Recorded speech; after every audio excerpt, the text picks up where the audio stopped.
Agora, esse interativo que vocês fazem aqui é fabuloso, porque desce na alma da gente, porque ele nasce da alma de vocês.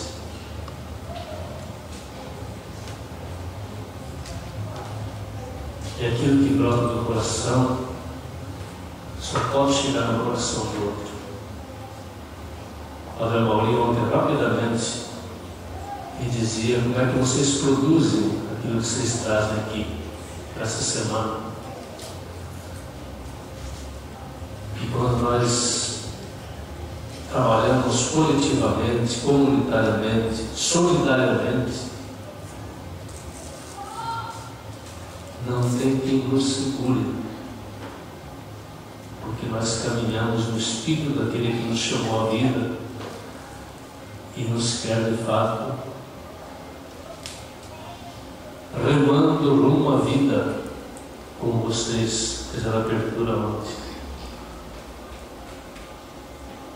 Eu estou lamentando não poder vir nos outros dias. Vou voltar chorando para casa. Parabéns para vocês todos.